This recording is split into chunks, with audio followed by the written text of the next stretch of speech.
So, good evening, everyone. Warm welcome to all of our esteemed guests. So today we are going to discuss a bit of dark topics: Russian spy networks and deep cover espionage in Europe, Russian political influence, Russian economic influence, Russian secret service influence, and I would start by saying that when we at Political Capital Institute started to focus on the topic of Russian political influence in Europe, and we started it quite early, way before it was cool. In 2009, we were called many things: Russophobes, warmongers, paranoiacs, and unfortunately we are right now living in a reality when Russian political influence into European and Hungarian affairs is not something like a hypothetical scenario, but much more the everyday reality that we're living in. And in the come up to the election, this topic, unfortunately, does not seem to lose its relevance. And when Shaun Walker, who have lived here in Budapest for a longer time as the correspondent of Guardian from Budapest, and also he lived for a longer time in Russia, in Moscow. So he is one of the few long-time Russia observers who has a huge experience in the nature of Russian intelligence and also political influence. He knows Hungary, he knows Russia, he also knows Ukraine.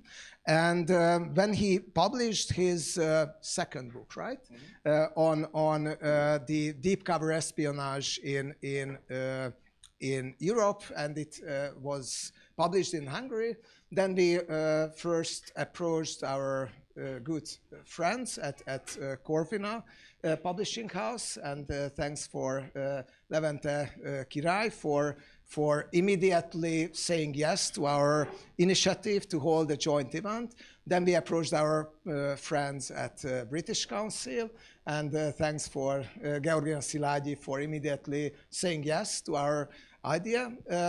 Before that we approached, sorry, I forgot to say, Shaun, and he said, why not? Why not to come to Budapest? Then we approached two brilliant Hungarian journalists, Szabolcs Panyi and Victoria Serdő. They also said yes. Then we reached out to you. Why do you want to come to the event? And then you also said yes. So here we are in this evening. And without further ado, I would just tell a few words about what's going to happen this evening, and then we can start the discussion. After my introduction, Shaun will summarize some of the most juicy parts and elements of the book that you can all buy, and you can have a signature on at the end of the discussion. Then it would be followed by a roundtable that will be kindly moderated by Victoria Serdő. And then after the discussion, you can buy the books, and you can also have Shaun's signature on that. And we will finish by 8 p.m. the latest. So this is how the event will look like. And thanks a lot for all of you for coming. Thanks, Shaun, for accepting the invitation. And the floor is yours. Thanks very much, Peter. Thank you, everyone, for coming. It's great to be back in Budapest, where I actually wrote a lot of this book. So I really appreciate the invitation, and it's great to be with such distinguished colleagues as well talking today. I guess when we talk later, we're going to mostly focus on the present day and what's happening at the moment. But I thought I could talk a little, because this book covers kind of 100 years of history of the illegals program. I thought I will give you like a brief introduction to what this kind of spying is, this very unique Russian program, where it came from, a little bit of the sort of brief highlights, and then bring us up to the present day, and we can kind of kick off the discussion. So if there are people who have read the book or who know a lot about this. Some of this may be familiar, so I will apologize in advance. But as many people probably haven't, I can start off just by explaining what is an illegal, right? So essentially there are broadly speaking, two different kinds of spies. There are spies who have diplomatic cover and they work from the embassy, they have a cover job, they have a diplomatic passport.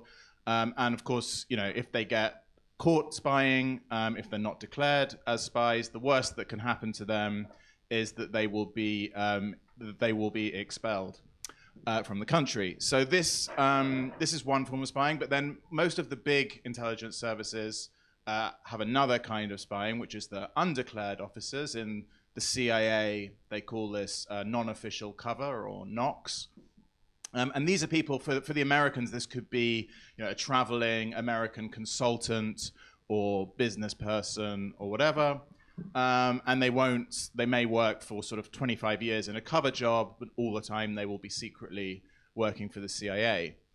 And the illegal program... one request. Köszönjük. So you have the presentation.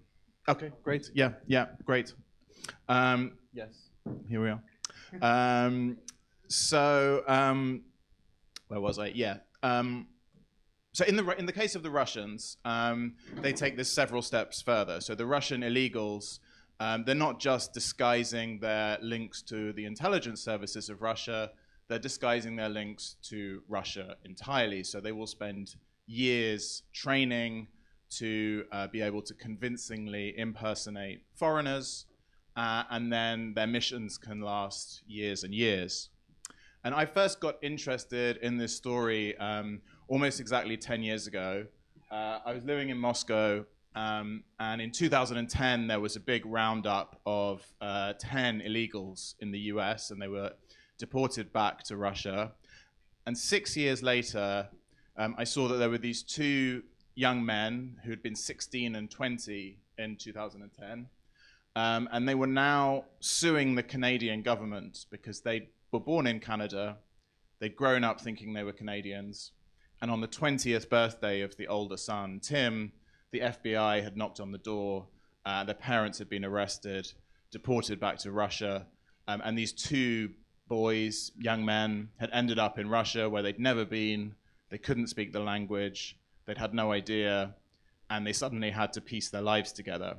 And they agreed to talk to me because they were suing the Canadian government to get their citizenship back. They eventually won that case. But for me, I didn't know much about the illegals program at this time, and it was completely fascinating. Both, obviously, the first part of this was the human side of it, like what on earth does it feel like, there's secrets in every family, but what does it feel like to find this out about your parents? But also what was crazy to me was that their parents, whose names were Don and Anne, or their real names were Andrei and Yelena, and they'd been dispatched in 1987 to the West. So it was 23 years before they were arrested. So they'd gone through the collapse of the Soviet Union, gone through the 1990s in Russia, they'd gone through Putin coming back to power. How did this program work, and what was it like to spend that many years kind of living this double life? So I started going back to try and look at the history of this, and each time I went back a bit further, I realized, this wasn't just a Cold War story, it wasn't just a Soviet Union story. I mean, it actually had its origins more than 100 years ago in the pre-revolutionary Bolshevik party. So when the Bolsheviks were in opposition to the Tsarist regime, they were an underground party. They used some of the opportunities that were legally allowed to them, so they would do kind of open legal work, but they also had what Lenin called an illegal wing of the party, and those were the operatives who worked undercover.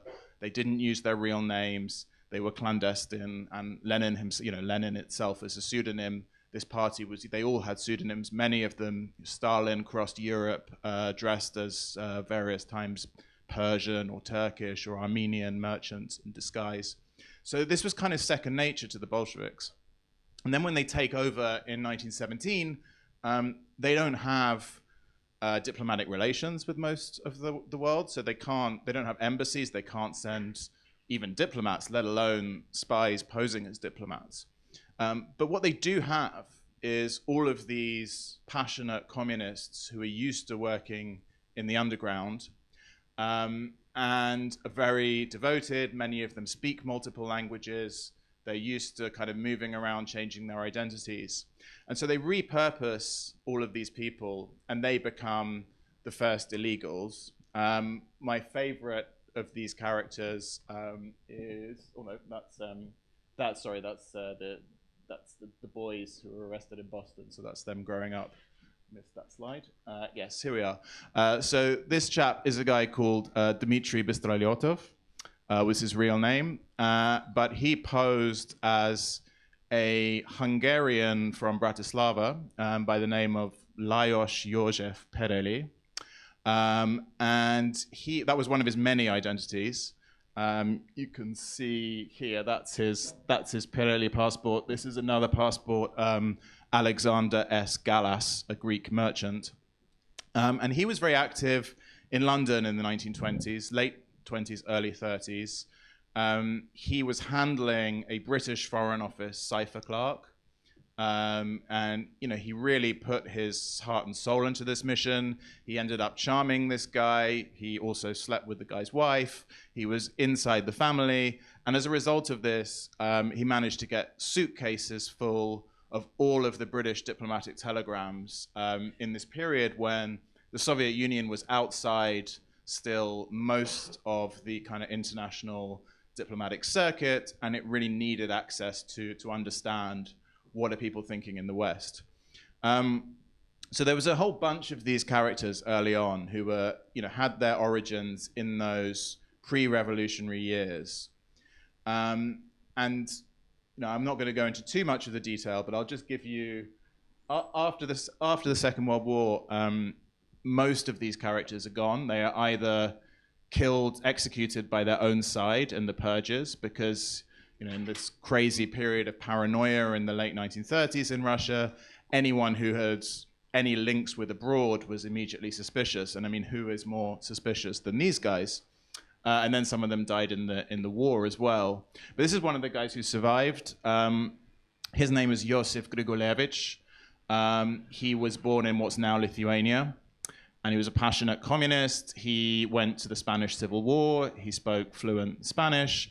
And after the Second World War, he surfaces in Rome. He's managed to charm the Costa Rican consul in Chile. And he persuades him that, he was born in Costa Rica, he grew up there, but then, he had to leave. He was an illegitimate son from a rich family, but he's wants to rediscover his Costa Rican roots. So he gets this Costa Rican passport, which is genuine. And instead of going back to Costa Rica, he shows up in Rome. And because he's got a lot of money, which is, of course, is coming from Moscow, he manages to charm his way into all kinds of important political, religious circles. He meets with the Pope. He starts to become the main conduit for importing Costa Rican coffee into Europe. And because he's so successful, he's appointed the Costa Rican ambassador to Rome, even though he's never been to Costa Rica in his life.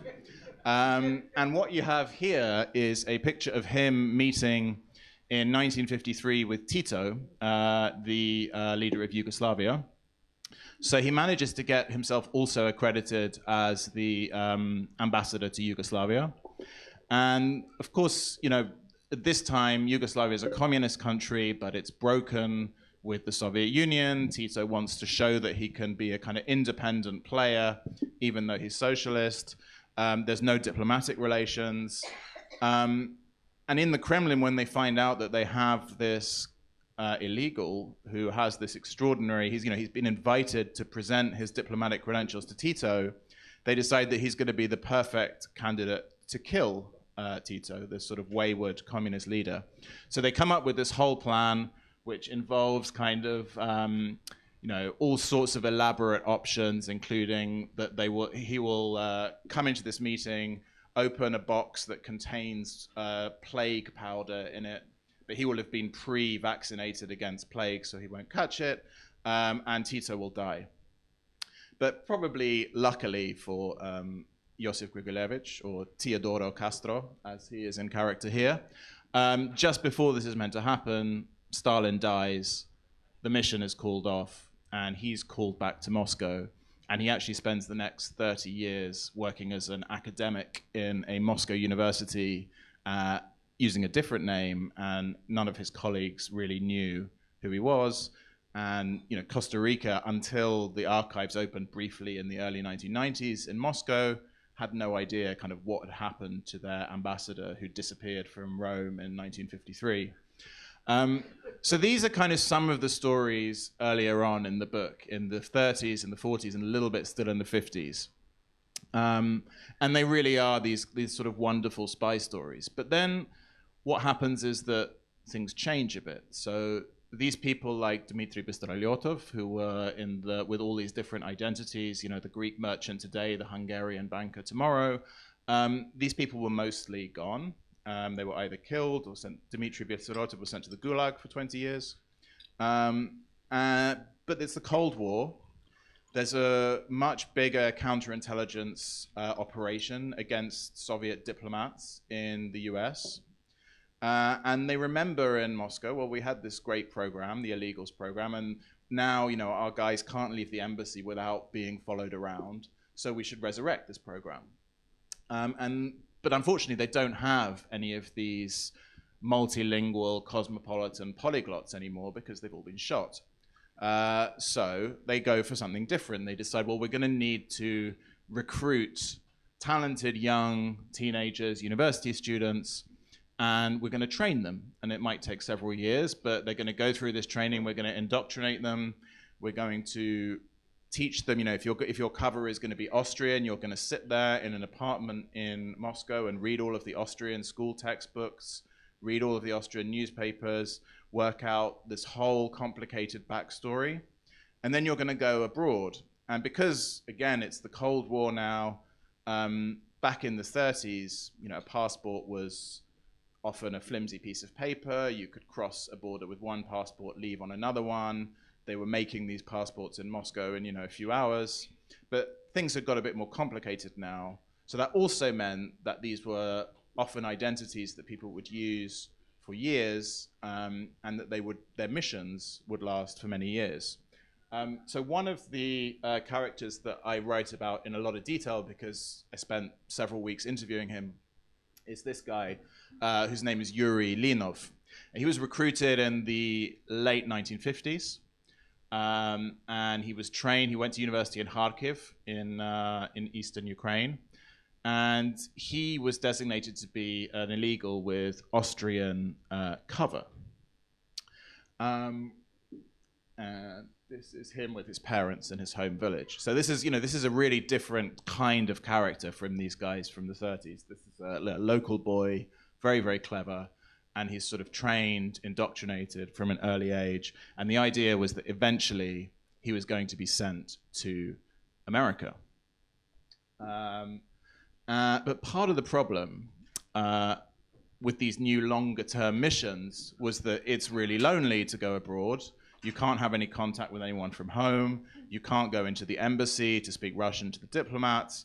And what happened in the early 1950s with some of the first of these missions is they were a complete failure, because the people would go abroad. They were usually, at this stage, almost entirely men, because the KGB basically thought this was a man's job. So they'd show up in North America, and there were a couple of cases where they just lost the plot, had a breakdown, became alcoholics, had affairs, and confessed everything to their new partners. There was one particular case in Canada where within a couple of weeks of arriving, this guy, Yevgeny Bryk, had basically hooked up with a Canadian woman, told her everything, and she persuaded him to go and report himself to the Canadian authorities. So in Moscow, they come up with a solution to this, and they think that the best way to solve this is going to be to send illegals abroad as couples, to recruit women and men, create reasonably compatible couples, and then send them off. And that way, they can both keep an eye on each other, they can support each other, and also if someone's thinking about defecting, they can drag them back to the Soviet Union before that happens, which does happen on some occasions.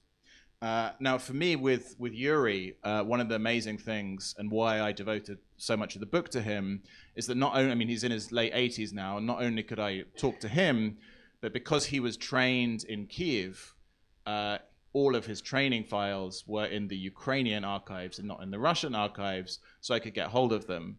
And this is just one document from these 3,000 pages of documents I got, where they're sort of evaluating various candidates for his possible wife. And there's this is someone he knew from primary school who he suggested he vaguely remembered she'd been good at languages. So she was now working at a school in Siberia. The KGB went, checked her out, invited her to Kiev on a completely false pretext that there was going to be a translation competition. Yuri met her, decided he didn't like her. They sent her back again. And there's also these documents where they're writing out to all of the different KGB offices in Ukraine of, we're looking for a candidate for, they would never say it's for illegal, but for sensitive work in our department. And the characteristics are that there's a particular height characteristic, so you shouldn't be too short, shouldn't be too tall. You should be pleasant to look at, but not extremely attractive, because you want to be able to make conversation easily, but you don't want people to remember too much about you. You don't want to be like, oh, the incredibly tall guy or tall women that I met. You want to be a bit anonymous while still being pleasant. You had to have no negative political elements in your family. And of course, you had to be very good at foreign languages. And eventually, Yuri meets a German student in Kiev called Tamara. They get married after quite a lot of pressure from the KGB on her. She wasn't really that into it from the beginning. And so Yuri's cover is going to be Austrian. Tamara's cover is going to be West German. And what they did was they would send them to East Germany for a year as a kind of practice year, so that if the people they were engaging with in East Germany would think they were Austrians, but if they totally messed it up and they were useless at it, then the worst that would happen was they'd just be quietly withdrawn and there wouldn't be a big international scandal. And the idea was that eventually they would go to the United States. That didn't happen. Tamara was a sort of smart, intelligent, nice, trusting, slightly naive, decent person, which was all of the wrong characteristics for this job. And she basically had, severe nervous breakdown during their first posting to Vienna. So she was withdrawn. And Yuri, instead of having this career in the United States, he was based in Moscow, and he would travel out on short missions in his same Austrian cover, but they would do a circuitous trip, often through Budapest, and on the boat into Vienna, and he would go on various different missions. He was eventually arrested in Israel in 1973, and he spent a couple of years in prison there before he was exchanged. I'm not going to get into too many of the details of these people, but essentially this is how the program continues. So Yuri didn't make it abroad for a long posting. Many of them did, and then the problem is once you've spent 5 years training someone, and you've put all of this effort into it, and then they finally get abroad, you kind of don't want to risk them on incredibly dangerous missions like killing Tito or even just like trying to recruit someone, right? Going up to them and saying I work for the Soviet Union or saying I work for some other organization, but either way, doing anything that if you get reported, if that person doesn't accept it and goes and mentions that they've had a very weird interaction with this Austrian guy who was offering some very strange things, then all of that training is gone. You're totally burned. So what starts to happen is that instead of doing this exciting work that we saw before the war, these turn into like longer sleeper missions. And the idea that this is the Cold War. If things get really hot, if diplomatic relations are broken off, then at any time these cells can be activated and they can be put to use. And this is how things carry on. This is, let me go through these. So then we come to the early 1980s, and this is back to the family from the start. This is Yelena Vavilova and Andrei Bezrukov. They were two very clever, ambitious students who met in the history faculty at Tomsk University in 1982 in Siberia. And they went through this, even as perestroika was happening in the Soviet Union, and everything was changing, there was not much perestroika going on in the KGB. And they were in these safe houses, they were in different kind of hidden apartments in Moscow, going through their training, and they were dispatched to Canada in 1987. And again, I think their story to me is fascinating, how they lived through the collapse of the Soviet Union, how they go through the 90s, and how they end up in sort of coming back into the fold after some time when I think essentially they wanted to they quite liked their new identities, and they liked the idea of being business people and real estate agents in Canada a little bit more than going back to 1990s chaotic Moscow. Or of course now, when you ask them about it, they very much portray that they were always patriotically on the path and so on. But a bit more of a complicated story, I think. And this moment of 1991 is one of several times that I found when I was researching this, where you think, okay, so we had this illegals program. It was a brilliant solution to the Soviet Union's problems in the 1920s. They did amazing stuff, but it didn't really make sense after you've shot all of the best illegals to resurrect this program by training like poor guys like Yuri for 5 years to pretend to be an Austrian. But they did that. Then 1991 comes and you say, okay, well, the Soviet Union's collapsed. This was a big Soviet program. Russia's a different place now. It doesn't really make sense to carry this on, but these guys carry on. In 2010, they get arrested, and they get arrested because one of the top guys who was running the illegals program in Moscow was working for the Americans, and he'd been recruited 10 years earlier. So for 10 years, while these two were sitting there in Boston, lying to even their own children, the FBI was following them the whole time, and it was essentially sort of mostly a pointless job for them. So okay, this guy's in 2010, just before the arrests, the guy, his name's Alexander Poteyev, he escapes Moscow, he's resettled under a new identity in the US. The whole illegals network, certainly in the West, is destroyed.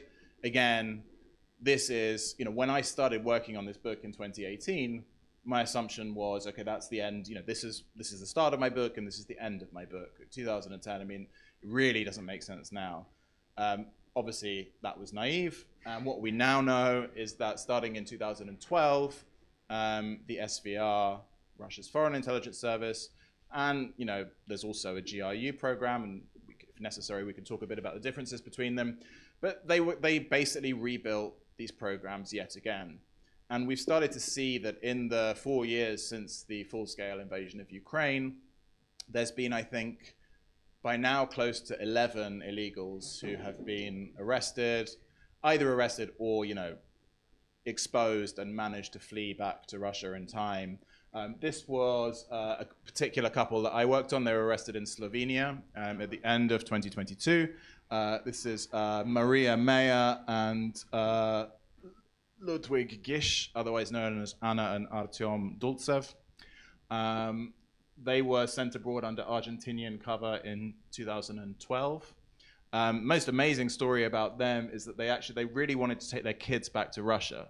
And it's becoming, in the world of biometric passports and so on, you used to be able to just pick up a different passport, cross a bunch of borders, and go back to Russia, and then, switch your passports again on the way out.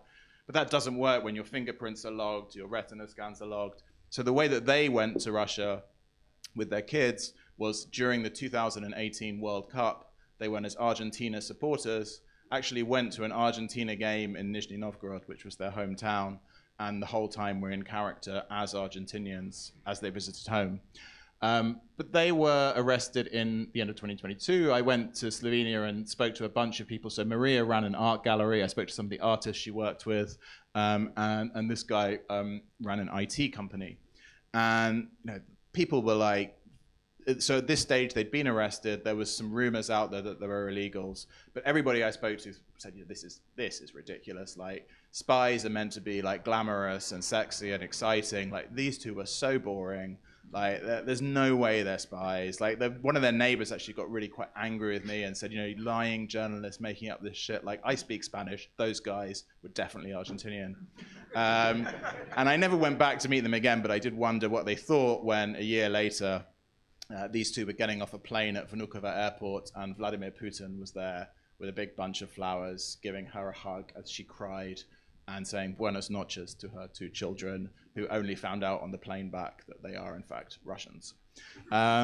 So that kind of brings us up to the present day. And I think, just to finish, one of the reasons that we've started to see this again is that in the aftermath of the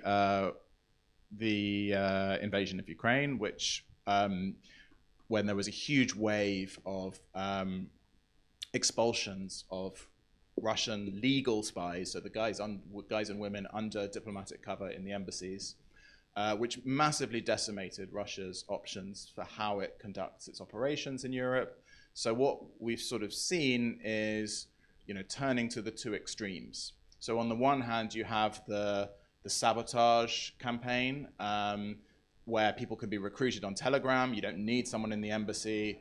Just somebody in Moscow recruits a Russian or a Ukrainian refugee or a Belarusian migrant living in Poland or Britain or Netherlands, wherever, pay them a couple of $100 in Bitcoin, and they set something on fire or take photographs of something that needs to be photographed and so on. And if they get arrested, well, Russia doesn't really care about them. It's not like these guys where they have to launch a whole campaign to free them. But then on the other side, you also have the illegals, which is the sort of polar opposite, these people who are trained for years.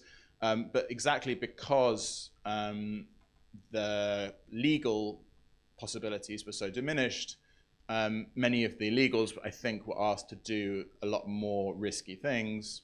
When these guys were arrested, someone told me they had so much cash in their house that it took hours to count it. So that suggests that they were paying agents, they were doing the kind of things that may well have previously been done through the embassy, so much more risky.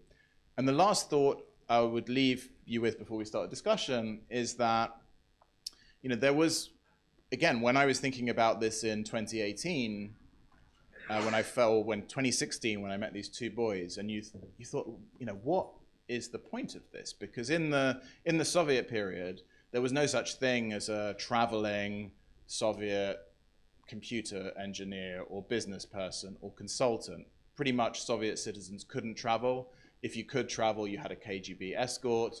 If you're in the 1970s and you met a chatty Soviet journalist or any kind of Soviet citizen at a drinks party, most people's immediate thought would be like, well, something suspicious here. Maybe this person's a spy. And in the 90s and the 2000s, that wasn't the case. There were hundreds of thousands of Russians who were traveling. There were Russian students, scientists, artists traveling the world. And 99.999% of these people had nothing to do with the intelligence services, which of course makes it very easy to slip in a few who do. And so why do you need to spend 5 years training somebody to be an Argentinian when you can just send them abroad? And I guess where we've landed today, where certainly in a lot of the Western world, Russia is extremely toxic again, and that if you do meet that chatty Russian scientist or journalist or whatever at a drinks party, you may immediately start thinking, well, hang on a minute, something's a bit odd here. Maybe it's actually quite useful, again, to have your Austrian or Argentinian who, when you meet this very friendly gallery owner in Ljubljana telling you about her past in Buenos Aires, you're not immediately going to think, oh, well, she's obviously a Russian spy. So that's a little introduction, and happy to talk more and to hear the others' thoughts about where we are today.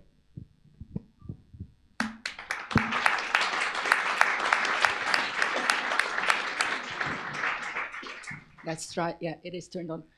Thank you, Shaun. This was fascinating. I could have listened to you for another hour, but we have two other experts in the room who we haven't introduced, so you know them, but Peter Krakow is the a disinformation expert. Can I call you from Political Capital? And then we have, of course, Szabolcs Panyu, who is an investigative journalist for V-Square and Direct 36. I think I'm going to give Shaun a bit of a break after 30 minutes of talking. So I just asked the others, like, me as a journalist, I have never sort of covered Russia or Russian intelligence, but you certainly have on both of your fields. Have you ever met the concept of illegals, or have you was it something new for you, or you met them during disinformation or investigative work? Okay, so thanks for the question, and thanks a lot, Shaun, for the brilliant presentation. I have to admit, most of the stories I read in the book, it was new for me. So I'm not a historian who dig that deeply into the topic. And more, I mean, when we are dealing with Russian influence, we focus more on the political side of things and also on the information side of things. Yes, of course, the intelligence bodies and secret services that are dealing with the illegals program are the program partially overlapping with other malicious activities. But I would just like to remind the audience that we have a bit of similar story that has been uncovered in Hungary as well, the Béla Kovács story. I mean, it's quite kind of a history. It does not have that much of a significance anymore because Béla Kovács, or KG Béla, he was someone who was who arrived to Jobbik at the early times of Jobbik, and when Jobbik was rather an insignificant party, he was bringing a chunk of cash, and in the times when Jobbik had practically no financial resources, it was something quite an asset.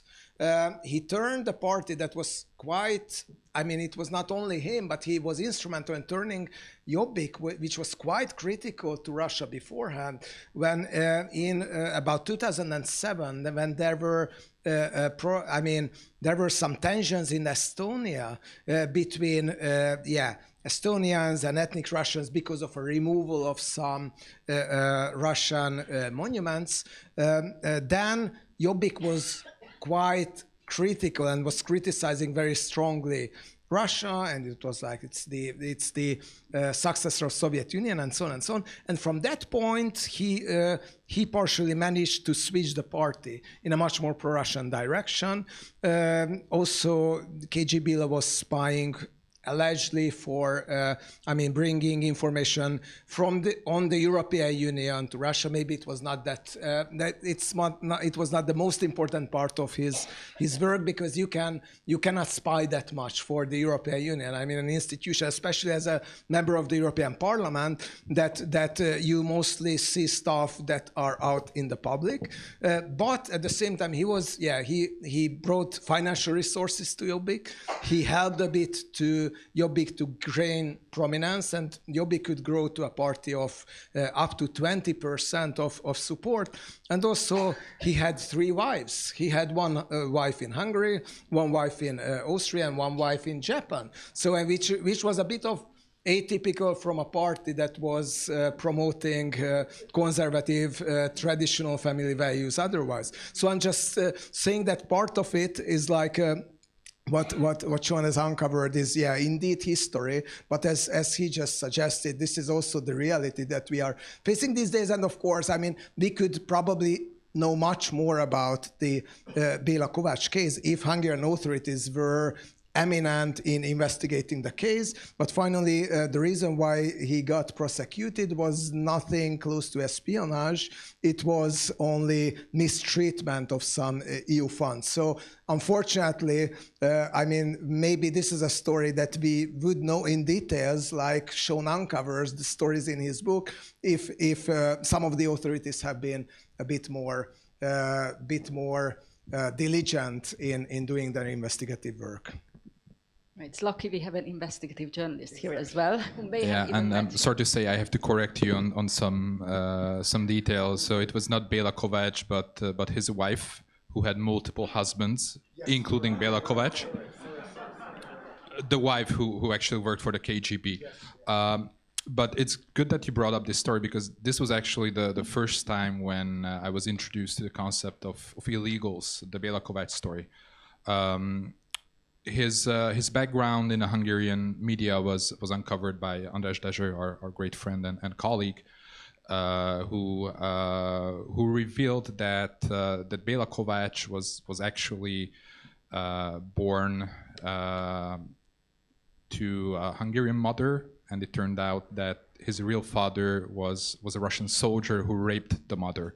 But Bela Kovac did not know about this until a young age, when it's very likely that he was introduced to his ancestry in Russia, and that's when his Russian identity was developed, and it was used by the KGB and used by this wife to basically turn him into an illegal. It's not a classic illegal story, because he was not, handpicked and trained, but his real Russian ancestry was used as a tool to basically turn him into a Russian asset.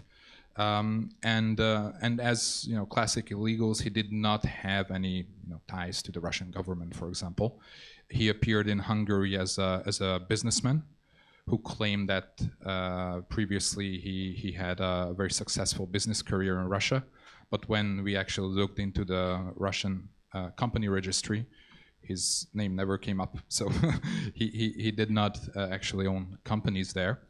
And his main mission was not spying on the EU, but facilitating an early alliance of far-right parties in the early 2010s and late 2000s, in which he succeeded to some extent. But getting back to the question, Hungary obviously was a socialist country. Hungarian intelligence was a satellite of the KGB, and Hungarian intelligence during socialist times both helped the KGB in its illegal program, played an auxiliary role in that. For example, Hungary was used as a place where some of these illegals were spending time before sent to Western Europe, for example, or to the US.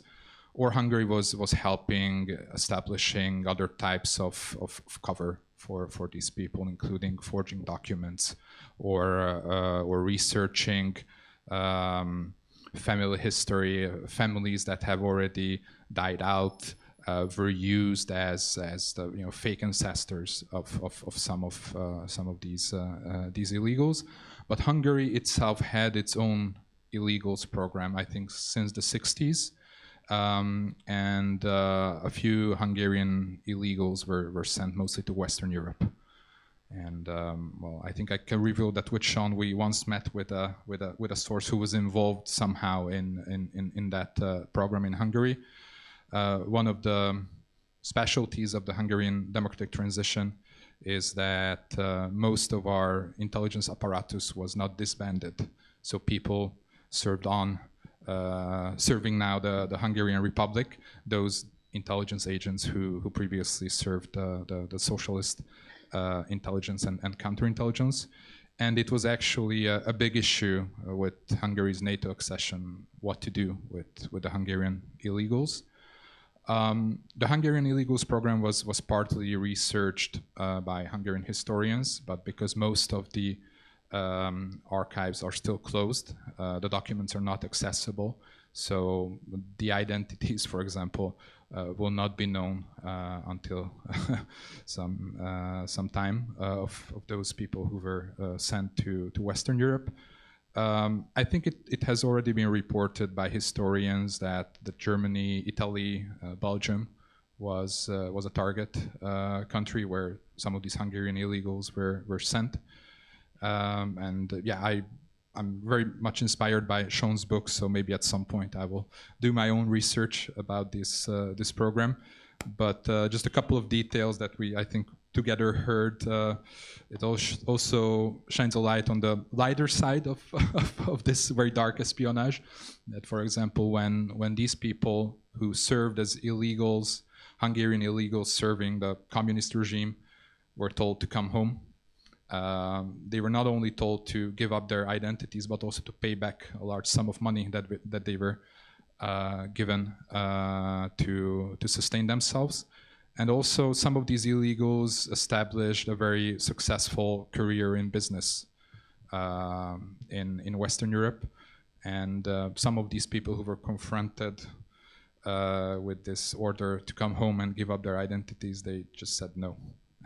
And they chose to continue under their new fake identities. And sometimes they had to be strong-armed by the Hungarian intelligence to cooperate. And it was first reported in a book, a not so good book, by Péter Kende in the early 2000s. It was a book about basically a bunch of stories about Hungarian intelligence, and I think it was the first time it was revealed that there was a turmoil inside the Hungarian foreign intelligence in the early 2000s after the so-called Mitrokin archives were published. So a KGB defector revealed lots of details also about the illegals program of the KGB. And in these published documents, the Hungarian intelligence found the code names of some illegals whom the Russians considered their own illegals, but the Hungarian intelligence thought that those people are Hungarian illegals. And some of these people were at the time, in the early 2000s, still active. They were not serving as illegals abroad, but they were serving in Hungary for the Hungarian foreign intelligence, and that caused a certain problem. In this book of Péter Kende, basically tries to claim that these were like false accusations, and these people, these Hungarian illegals, were real Hungarian illegals. They did not work for the Soviets behind the back of the Hungarian intelligence, but I think reality is more complex than that. So, in brief, Hungary also has a part in this program, although not as glamorous, obviously, as Russia does. We'll find that out soon enough, because you basically touched upon a question that I was eager to ask Shaun, is while researching this book and writing this book, have you uncovered any stories that were like related to Hungary in any way, and maybe you haven't published them? Yeah, so I mean, there's two interesting ways that Hungary comes up, I think, and indeed, like because there's so much to this program and so many names and so many stories, like a lot of it didn't make it into the book.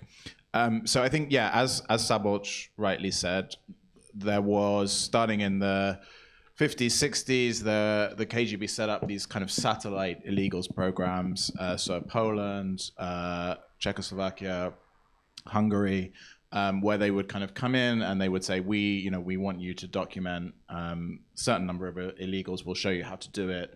And those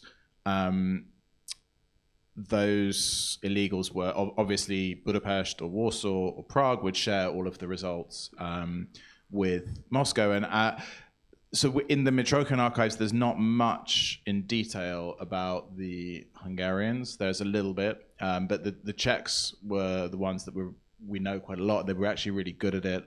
And they also came up with something very obvious, which was, instead of training people for years to be, a different nationality, why don't we just send defectors? But they're fake defectors. And so, we give them, then they go abroad with their entire, their legitimate cover story. They have real qualifications, because a big problem of the illegals is that they had Eastern Bloc degrees, but then they arrived in the US or wherever, and they could only get blue-collar jobs because they didn't have Western degrees. And some of them, took 15 years to do a whole bunch of night school and things and get them. But that was a big problem. But if you sent a defector, that was much easier. And there was one particular case, Karl Kircher, who was a Czech illegal who ended up getting a job in the CIA because he went abroad kind of as a heroic anti-communist. But coming back to Hungary, the other way that Hungary, and again all of the sort of Warsaw Pact countries feature, and there's a lot about this in the Mitrokhin archive, and I'm almost surprised that there hasn't been more research into it, because I think it's really interesting, is in this operation, which again, it started in Czechoslovakia in the Prague Spring, but it was eventually called Operation Progress. And this was basically where, so in Andropov, who's the chairman of the KGB, he'd been the ambassador here in '56, and he saw how quickly things got out of control. And he'd just taken over the KGB in '68 when things start getting messy in Prague. And he thinks, I can't rely, I remember how wrong we were about what happened in Budapest, and I can't rely on my guys in the embassy to tell me what the real mood is in Prague. But I have all of these illegals with Western cover. And usually illegals are kind of solo agents. There's one person in one place. But he's set over a course of about 6 months, he sends about 28 illegals, including my guy, Yuri Linov, who I interviewed at length, into Prague with, they have these Western covers. They go and they meet journalists, dissidents, activists, the kind of leading lights of the Prague Spring. And they say, we really respect your cause. We want to help you. Some of them hint that, perhaps they might be able to have links with Western intelligence. And if you just tell us all of your plans, we'll help you.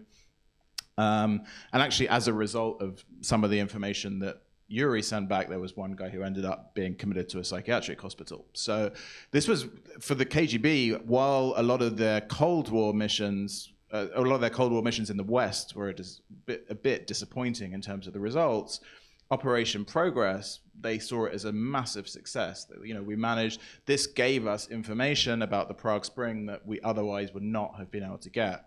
And so they decide to continue this. And there's and they send, as a way to sort of test the mood in, friendly socialist countries. And there's a list actually in the Mitrokhin archive of names of Hungarians that were approached, including journalists and different kind of people in the, I think, late 70s. And I did put a bit of effort into trying to track some of them down, didn't get very far with it. But this goes on right until 1990, and it's kind of one of my main interests in the illegals program was it gives you this amazing lens to look at Russia, Soviet Union through, and it seemed to me really telling that this program, the original idea was that we're going to sort of do these wonderful offensive operations against the capitalist world. It ends up one of the most successful applications is kind of uncovering dissidents in the socialist world. And eventually they even start using it inside the Soviet Union. So they will approach, at the time when there's a lot of Jewish emigration to Israel, they will use illegals to approach sort of Jewish leaders in the Soviet Union and say, I work for the CIA, will you cooperate with me? Of course, if they say yes, then these people have problems. So I think there was this sort of weird double situation where on the one hand, Prague and Budapest and Warsaw have their own illegals programs, which Moscow is sharing all of the data, in receiving all of the information. On the other hand, the KGB's own illegals program is operating in those countries without the authorities knowing about it. So pretty kind of convoluted story. And I was just gonna say one last thing, not related to Hungary, but kind of with your last question about disinformation, and you mentioned Bela Kovac. And I mean, there is also, again, because it's such a big and sprawling topic, for the purposes of my book, I kind of decided to define an illegal as exactly this KGB program, these people that went through this long course to be trained as a foreigner.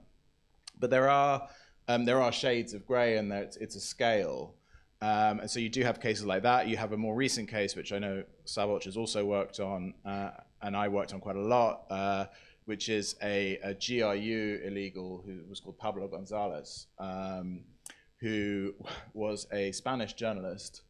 And for him, so Pablo Gonzalez was his real name, but Pavel Rubtsov was also his real name. He had a Spanish grandfather. He was born in Moscow, but when he was quite young, he went back to Spain or his mum took him to Spain. So he grew up bilingual in Spain. in 2011, I did a hostile environment training course with him in Wales, and we spent a week together. So I knew this guy, and then in 2022, a few days after the full-scale invasion of Ukraine, he was arrested on the border with Ukraine by the Polish authorities, and they said, this guy is an illegal. And initially, I was a bit skeptical about this because, his profile, again, a bit like Bela Kovac maybe, what was confusing to me about him is that the guy is obviously pro-Russian. Like he was writing pro-Russian columns. He was, he was always going on Russia Today. He was going on Spanish media and saying, the war in Ukraine is the fault of NATO. So my feeling was always, well, if you're gonna spend years creating this brilliant Spanish journalist identity who's actually illegal, why don't you make him anti-Russian? Because then he's going to get so much more access.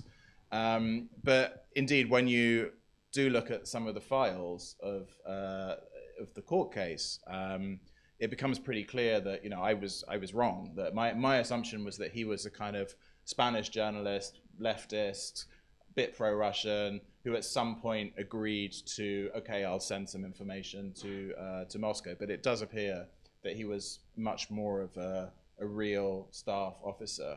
And so there are these weird kind of grades of this, everything from, Sergei from Siberia, who spends 10 years transforming into an Argentinian, to people who use their real names, their real life stories. They maybe share different parts of it with different people.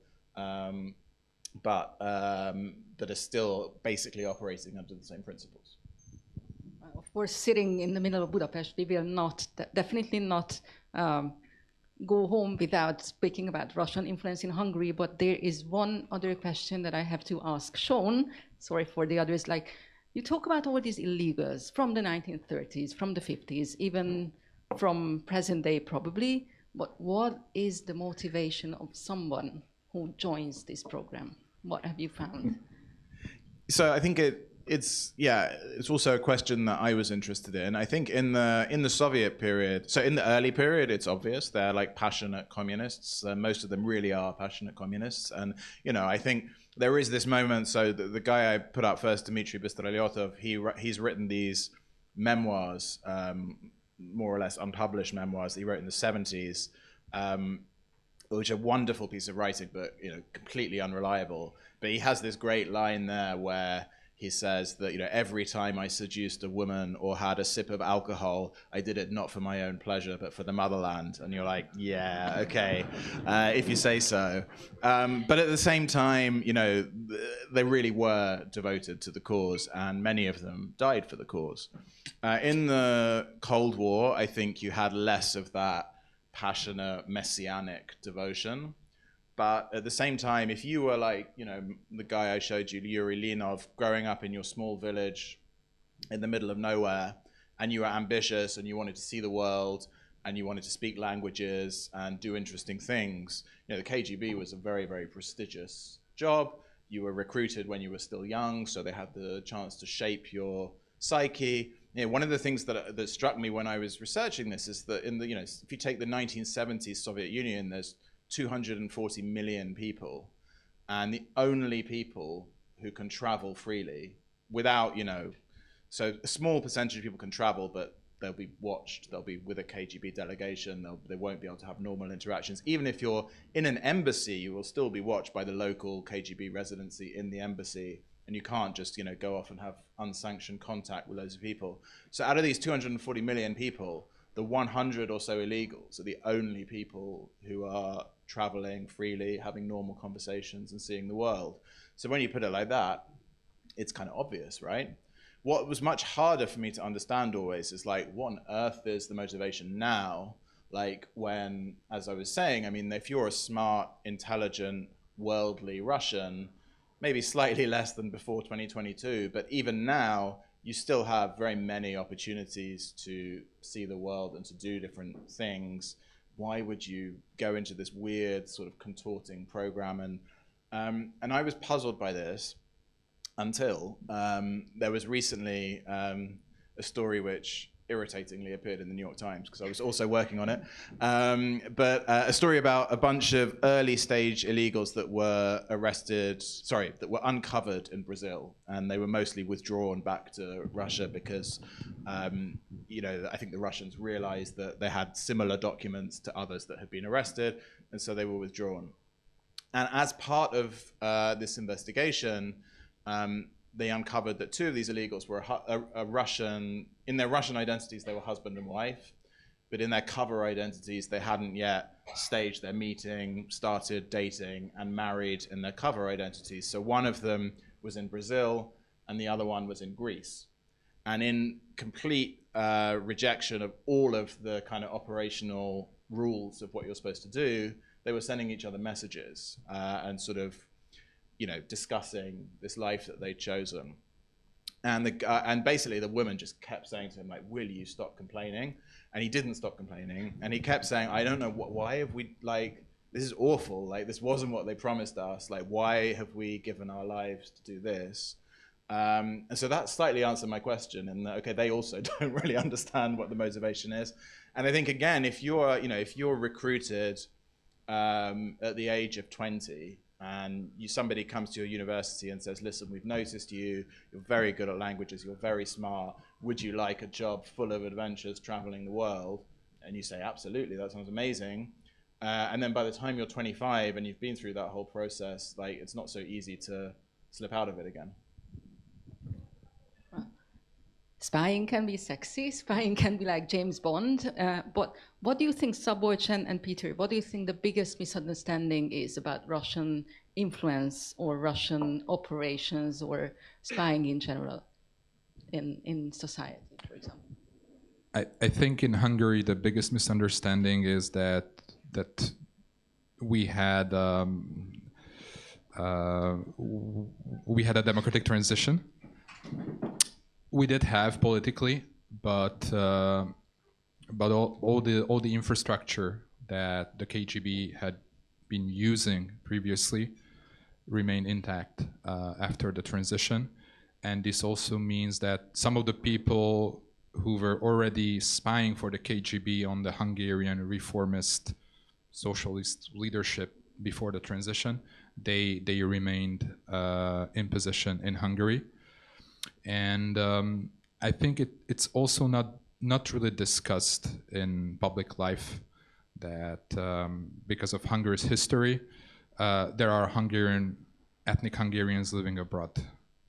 There are Hungarians who were born in the Soviet Union, and Hungarian counterintelligence regularly finds or found in the 2000s, for example, that some of those people who were suspected of spying for Russia were actually born in the Soviet Union, either in Transcarpathia or in Moscow, where their parents were stationed as diplomats, for example.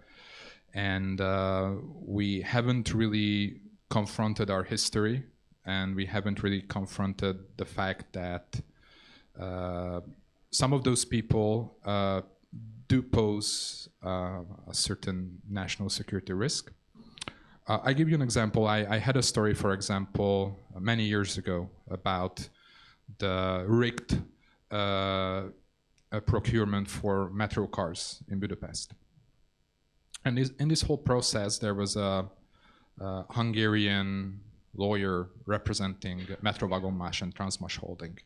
This lawyer has been representing the interests of Russian state-owned companies in Hungary since the 90s. And I do remember talking to sources that, for example, Hungarian counterintelligence found that this lawyer and his brother, they relocated from the Soviet Union to Hungary, I think, in the early 90s. It also means that these illegals were not only sent to Western Europe, but in the last days of the Soviet Union, they were also sent to the former satellite Soviet bloc countries. And these are parts of our history that we did not really try to uncover. And I will leave it at this point, but it's not just Russia who uses these methods. There are Hungarian minorities in other countries that also have a socialist, communist past, who also use these methods to infiltrate Hungarian society, using ethnic Hungarians who were actually born in those countries. But because of this very widespread and very naive attitude towards the Hungarian diaspora that is extremely widespread in current Hungarian public life, no one really identifies this part of history as a potential risk for national security.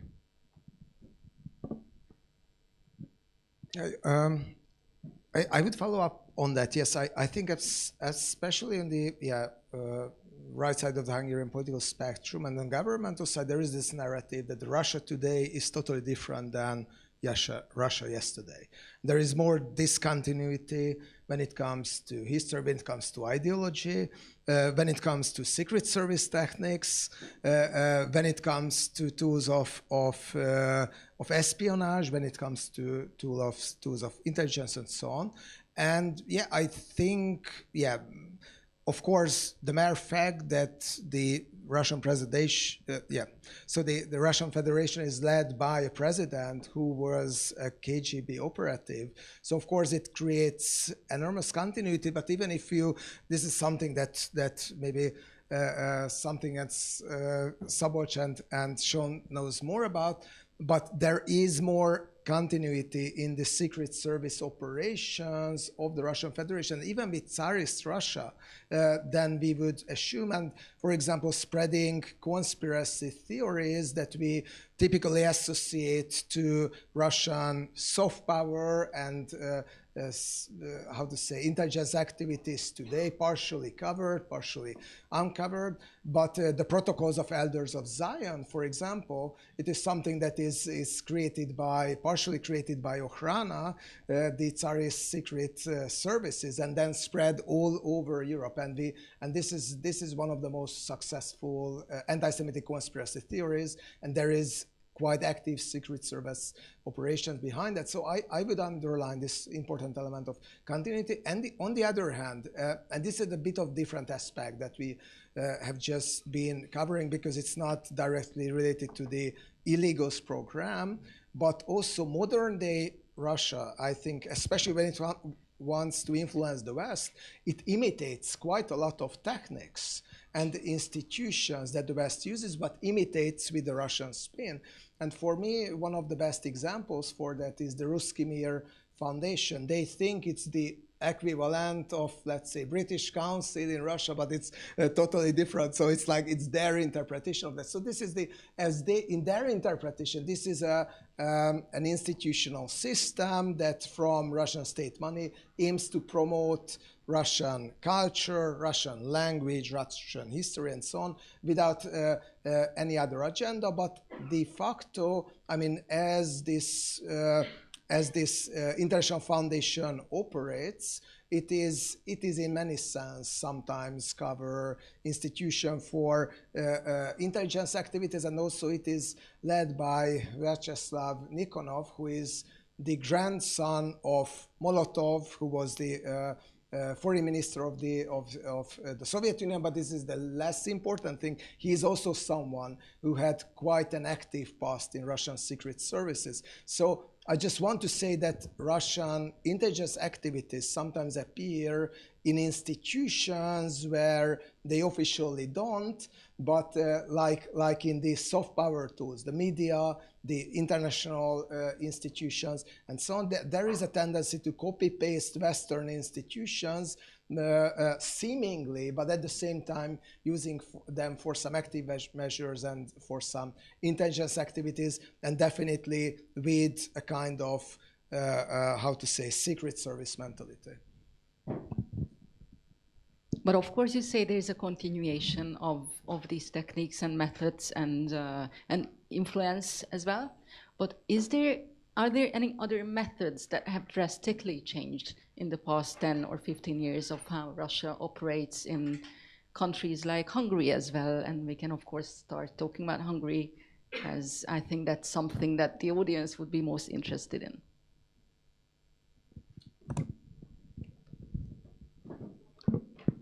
Well, talking to national security experts, one drastic change since the full-scale invasion is that the most important, most sensitive agents of Russia, they are usually not having personal meetings even in third countries with their handlers. They have to travel to Russia and meet and discuss things there. So the war did make human intelligence much harder for the Russian Federation, for sure. And the best is if for example, an agent working on behalf of Russia has a legitimate cover why he or she is traveling very frequently to Russia, meeting with Russian officials. And I'm not saying any names here, but when someone is having extremely frequent meetings in Russia with high-level Russian politicians, and we don't know with whom else those people are having meetings, then that should be a sign. The other thing that has changed considerably, I think, is that, as Shaun mentioned, there's a certain hostility towards everything Russian, everyone with a Russian background. So it has become much harder for Russian operatives who don't have these fake identities to operate in the West, which also means that obviously signals intelligence, cyber espionage has become a much more important method for them. And also some of those third countries where Russian operatives can still relatively easily maneuver have become more important to them. Non-NATO countries such as Serbia and Balkans countries. The importance of these territories as logistical hubs from which operations against the West are organized and carried out have become much more important. And it was not only starting with the full-scale invasion, but I think with the Skripal poisoning, when hundreds of Russian diplomats working under diplomatic cover as intelligence officers were expelled from NATO and EU countries. Since 2018, the focus has shifted from traditional embassy-based espionage to other methods. This is what I can give you as examples. Yeah, so I would. I mean, so I'm not going to be able to tell you too much about Hungary specifically, and I think, obviously, because Hungary has been a country that says a lot of things, that has a position that the Kremlin likes on the Ukraine conflict. You haven't seen here the sort of sabotage type stuff that you have seen in Poland and a bit in the UK and so on. But I mean, for me, that's a really interesting and worrying change in the way Russia operates, and it kind of makes the way that the Western services have to counter it. It's almost more of a counter-terrorism type of approach than a traditional counter-espionage one. And one of the things, so I would just briefly tell a story about some reporting I did in Ukraine recently, because Ukraine seems to be like a bit of a testing ground for some of this sabotage stuff.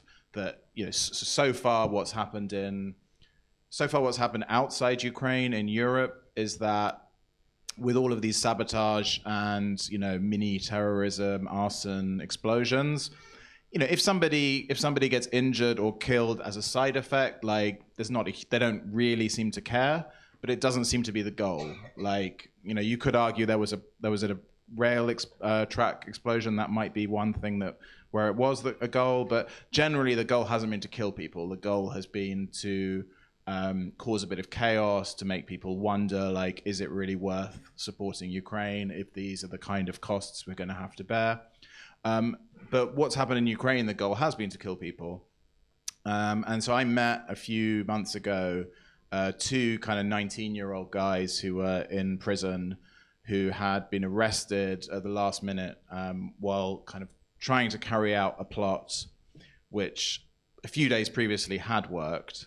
And what happened here was basically, so some person in Moscow or somewhere in Russia recruits a Ukrainian teenager on Telegram, sends them a video about how to make a homemade bomb. They don't have to. They say you don't have to set it off. You don't have to do anything. We're just going to show you how to do it, and you'll have to leave it somewhere, and we'll pay you a few $100s. So with things they can buy in the supermarket, with some nails, with some explosive liquid or whatever, they put together this very, very crude bomb, and they go and leave it in a parking lot in the outskirts of town. And then my two guys that I interviewed a few days later, they're from a completely different part of Ukraine. Again, somebody contacts them on Telegram and says, we're against the war. We want to, as a demonstration of showing that you're also against the war, we want you to go and pick up a canister of paint and throw it at a police station, and it's red paint, and this will be a very powerful message that, the war is blood, etc., and we'll pay you $1,000 in Bitcoin. So they go off, and these are two unemployed guys. They both got young kids. They're sort of sitting at home in their village.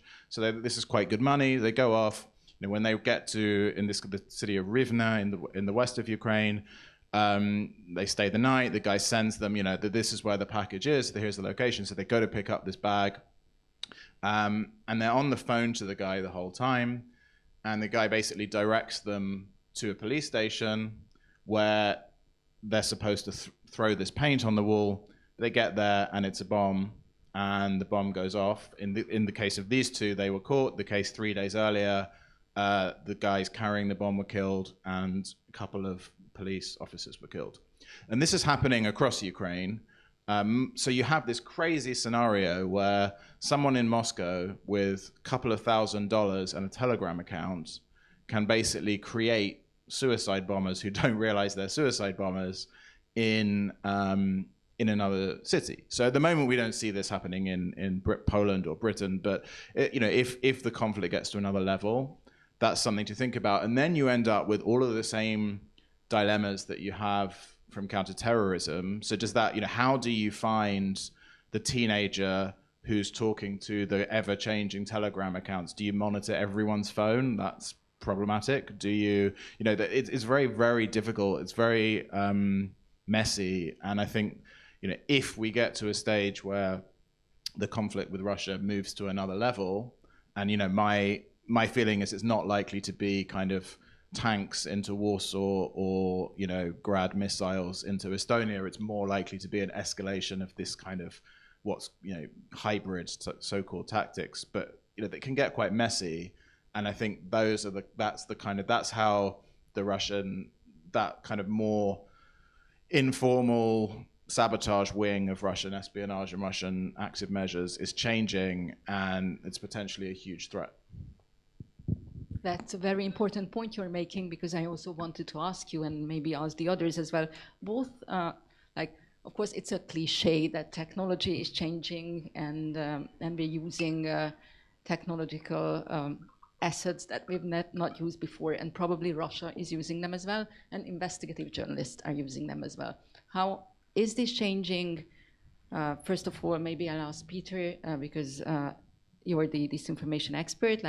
How is technology changing how Russia is operating in these countries? And maybe I'd also be interested in you guys saying that, has technology changed your work as investigative journalists? Has it made it easier maybe to cover such operations, or maybe more difficult? Just very briefly, of course, as in generally in the disinformation domain, AI and generative AI have just grown its significance in that respect, honestly, based on what I know. And of course, this is a phenomenon where we do not easily identify the contours of what we are looking at. So maybe there are, of course, things that we just can't see. But in that sense, I think what Russia has been using and what has been uncovered on the disinformation space was more of using the same tactics that everyone else uses, maybe in a bit bigger scale, like using bots to amplify messages on Twitter. There has been many research on that. I mean, how did they operate between the 2016, before the 2016 elections, for example, and the modus operandi was typically, and again, it's kind of typical of Russian disinformation activities that just invest into polarization and amplify diverging voices onto sides of the political spectrum. So you invest in black anger movements, for example, and you invest in white supremacist movements as well, and amplify their voices, try to create more division and chaos. So it's like engineering political polarization and investing more into political polarization. And that's also something that makes the work of the analysts more difficult who want to evaluate the impact of such campaigns, because they typically invest into divisions that are already there in the society. So did the, let's say, did Russian disinformation pushed for the Brexit of the UK? Of course it did. Was Brexit before of Russian disinformation? It's rather unlikely, because Euroscepticism have not been created by the Russians. Or the same with the US elections in 2016, and the list goes on. So I think Russia also has a kind of disinformation activity. It might be typical in other domains as well, that it wants to leave its fingerprints everywhere, so that if something unexpected happens, then everyone will think that, oh, it was because of Russia. So I think part of the toolkit is to build up this scary image that Russian disinformation, partially Russian espionage activities are omnipotent. So it's like it's a part of the game. When it comes to deep fakes, for example, that Russia has been spreading in the disinformation domain of pro-Russian actors, of course, as everyone else does. Again, typically you do not see very innovative, very tech-savvy new tools, just rather what is out there. So I think that of course the technology have changed the nature of Russian disinformation and malign influence operations. Cyber hackings, for example, of course, were not happening 30, 40 years ago, or in a different form. But that's not. I do not think that Russian disinformation, for example, is the technological pioneer. It's more of a copy of existing techniques that are typically out there. And again, I mean, estimating the exact impact of these operations is something that, and also attribution in many cases is something that makes it very difficult for journalists, for analysts to really estimate the impact. So this fog of uncertainty is there, not only on the level of citizens, but also on the level of experts. Or I can talk about in my name at least. I would mention a method that I think we have not covered yet, and this has become a buzzword in current Hungarian political discourse. These are the so-called false flag attacks. And I want to remind the audience that there was probably the first case in recent times of a false flag attack in 2018 in Transcarpathia, when a Hungarian cultural center was set in fire in Uzhgorod in Ungvar, and it was framed as an attack by Ukrainian nationalists. And then it turned out, because of a joint investigation by Ukraine's SBU and Poland's ABW, that it was actually Polish far-righters, Polish far-right activists who were tasked by a German person who was working as a parliamentary aide to an AfD politician to set fire on this Hungarian cultural center and try to frame it as an attack by Ukrainian nationalists to stoke ethnic tensions between Hungary and Ukraine. And as a result, for some strange reason, the Hungarian government fell for this deception and started blocking, since 2018, high-level NATO-Ukraine meetings, meaning that Hungary started preventing official meetings of some NATO bodies with Ukrainian participants officially participating at the meetings. What obviously the alliance did is that there were informal meetings because Hungary could not prevent informal lunches and dinners from happening, but I think it went somewhat under the radar that this was one of those first instances where the Hungarian government played along. I think it's not correct to say they took the bait, because obviously they were aware, because of their own national security agencies' reports, that this has not been a Ukrainian nationalist attack. But in the end of the day, the Hungarian government started putting pressure on Ukraine and started hindering however they could the Western NATO, EU, whatever accession of Ukraine based on this false flag attack. And funny not funny thing, the German middleman who was tasking the Polish far-righters of carrying out this attack later moved to Moscow, where at a young age, 40-something, he suddenly died of some heart failure or something. So he was unable to tell his part of the story of what really had happened. And these type of false flag attacks have been happening in other parts of the post-Soviet space. So it's not a specialty.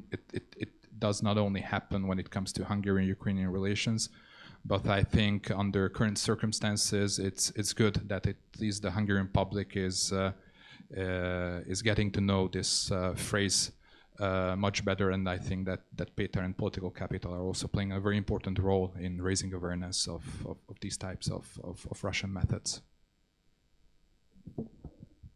You definitely didn't want to emphasize the expression playing along, but I must, because we all know that the Hungarian government is differing from most governments of the European Union as in relation to Russia. Is there any, and of course, Szabolcs, you were the one reporting a few weeks ago, or was it a few days ago, that there is a group of Russians arriving to the Russian embassy.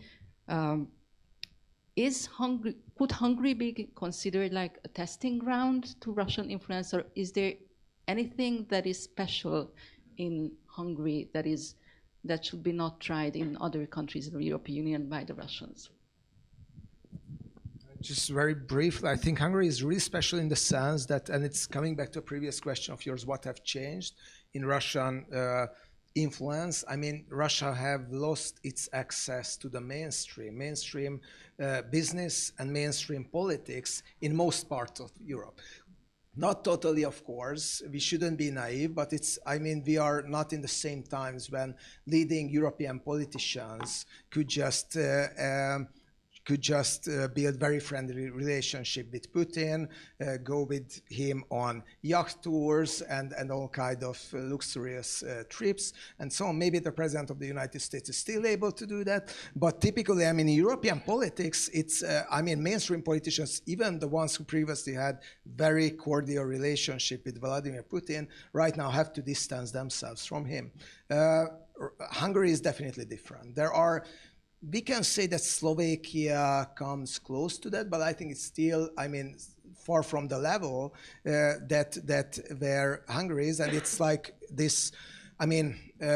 This relationship is built for 16 years already in Hungary. So this strengthening these ties with the mainstream takes time. It takes time in other countries. In more democratic countries, that's why it's more difficult, because governments are replaced more frequently than in Hungary. Here, it has been going on for 16 years, and this very strong relationship, political, economic, and this increasingly open intelligence relationship with Russia is something that is totally atypical within the European Union. Yeah, we had cases, for example, when there was Russian infiltration in the Slovakian army, and it have created quite a lot of news in NATO circles for good reasons. But I think this kind of depth of relationships first, without any historic, cultural ties that would justify that Hungary is not a Slavic country, no shared religion, no shared language, no shared identity. So this is one thing that is distinctive, and I think the other one is that how deeply that there has been no government, as far as I know, that invited Russian operatives to help its campaign like Hungary did. But this is a story that, in fact, yeah, you, Szabolcs, uncovered, so maybe this is a time for you to continue. Yeah, again, sorry for correcting, but we don't know if the Hungarian government invited them. So obviously when politicians phrase this phenomena, Péter Magyar uses this term that Viktor Orbán invited the Russians. We actually don't know if they were invited or if the government was just unable or unwilling to prevent this from happening. What does make Hungary special when it comes to Russian election interference is that the state, the government is not trying to prevent it from happening, because this type of interference is on behalf of the government. It's aimed to strengthen the government, as opposed to what we've seen in Moldova or Romania, for example, where an outsider candidate, where a pro-Russian candidate tried to get into power, but the interference, although it was successful to a large extent, but state bodies were trying to fight this type of influence. Just another nuance, I strongly oppose the idea that Russian intelligence and Hungarian intelligence are cooperating. I think that on that level, there is no such thing as cooperating with the NATO countries' intelligence apparatus. Of course, there could be Russian infiltration, as we've seen in other bigger countries. There was also a famous case from the 2000s when it turned out that one of the head of the Hungarian counterintelligence was actually accused, later acquitted, of working for the FSB. But what we strongly suspect is that there is a type of cooperation between the Hungarian political leadership and also the propagandists working for the Orbán government, a cooperation between them and, for example, individuals affiliated with Russian intelligence agencies. There's this very specific case that I wrote about last year, the case of a well-known Hungarian-German propagandist, Georg Spöttler, who had maintained, and I think I can say very likely still maintains close ties to Russian diplomats who are actually undercover Russian intelligence operatives.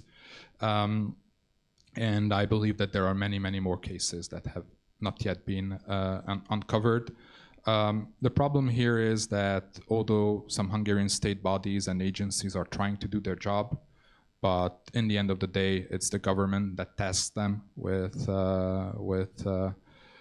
what their job is. It's the Hungarian government that receives their reports, and it's the Hungarian government that decides on further actions such as expulsion of for example, Russian diplomats, which we have not seen. We have not seen publicly announced expulsion of Russian diplomats since the Skripal case, I think.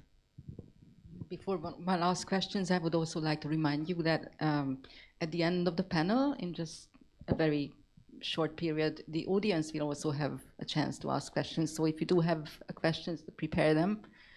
But just a follow-up question. Does that mean, Szabolcs, that actually we just have to accept that there's going to be Russian influence in the election campaign and we can do nothing about it? Well, I mean, all of us can do something about it. Those of us who are journalists, we can write about it, we can try to uncover it. Those of us who are experts, policy experts, they can analyze it. We can try to raise awareness, and even regular Hungarian citizens who have nothing to do with the media can use their social media accounts to sharing, for example, such content that raises awareness of this phenomena. But to some extent, this is something that as Hungarian citizens we have to accept, that that there is a political decision not to seriously fight against this type of foreign influence. Also, at the same time, as I think it was mentioned earlier, we should not attribute everything to the Russians, and we should also not overstate their power or their successes. A lot of the Russian intelligence operations were so lame that they got, well, relatively easily uncovered. And also in the case of Moldova, for example, which where the Russians did have much stronger foothold than in Hungary. Even there, they were unsuccessful in their election meddling. So certainly, we should not panic. See, you're both nodding. Shaun, you're nodding as well. So are you less pessimistic about it? Yeah, just one quick remark on that. Yes, Russian influence have been notably failed in many countries already.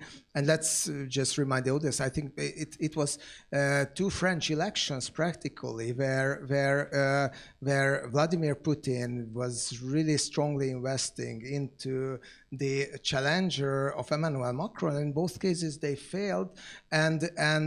So I think there is a lot of myth around Russian influence and interference, and that, we definitely should not panic. Why? I think we should definitely acknowledge the situation. And thanks for the correction. Maybe I was overstating it a bit, but honestly, knowing the political realities at home, it's a bit difficult to imagine that the Hungarian government was not just aware of what that possibly these political operatives or secret service-backed political technologists are coming to Hungary and providing some help. It's hard to imagine that it is something that would be against the will of the Hungarian government, to say the very least. And I don't want to attribute any. Don't have the evidence yet. Yes, exactly. I don't want to project any malevolent intentions or intentions that are not there to the governmental side. But and also one more element maybe that there was this very strange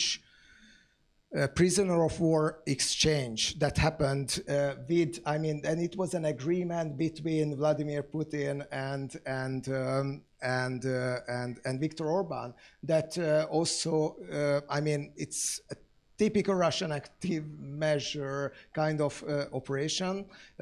After that, you have uncovered the Russian operatives story. Also, there has been, I think, there are some techniques appearing in the Hungarian political landscape that we have never seen before, like the capturing of the Ukrainian van. And of course, we don't know who made the decision. We don't have the smoking gun. But I think we can have some assumptions that maybe the inspiration for these actions are not solely coming just only from Hungarian spin doctors. But I would stop here with the speculation. Okay, so I don't know, I wanted to finish on an optimistic note. So maybe I should refer to what Peter said, that maybe we shouldn't overestimate Russian influence and the power of Russia. Shaun, writing the book, researching this whole topic, would you agree with that? Or do you think that we should be more aware of where things are escalating? Yeah, I think a bit of both. So I think on the one hand, we shouldn't underestimate the sheer, if you had told me 6 years ago that, and then this is not so much about even interference, but that the FSB ran a poisoning squad that targeted, not only Alexei Navalny, but certain Russian dissidents, a comedian who had a big following online. I would have thought that was a little bit crazy. It turned out to be true. And I think, a lot of the things, obviously all of the history of kind of brazen attacks abroad, and it's become much harder for Russia to do that now. The Skripal poisoners would not get a visa at this point, but we see that they are still trying to do these things. So on the one hand, I certainly wouldn't want to minimize it. On the other hand, I think in this world where we are today, with all kinds of different threats and kind of malicious actors, there can sometimes be, I think a bit too much of a focus on Russia. I mean, I remember quite soon after the recent re-election of Donald Trump, interviewing a kind of minister somewhere in Europe and it was the day that, I can't even remember what it was, but Elon Musk had written something completely insane on X about Europe. And I had this surreal conversation where, this person was saying, well, our key priority for the next year is like fighting Russian disinformation. I was like, okay, what about the US disinformation that they've just said right now? And, well, we can't really talk about that, but like Russia is like very, very sinister, et cetera, et cetera. So, I mean, of course we can't take the eye off Russia. It is sinister and it is important, but I do think, as the others have said, it's about exploiting things that are already there when we come to the kind of disinformation and manipulation side. And I think probably when you look at the threats to European societies now, I mean, it's one among many rather than the kind of biggest ones, at least the way I see it. Ending on that, at this point, I would love. Sorry, that still wasn't very optimistic. No, I think that's like, come on, this is Hungary. This is a pessimistic nation. So for us, that was quite optimistic. But I would still love to give the floor to the audience. So if any of you have any questions, please feel free. Would there be someone to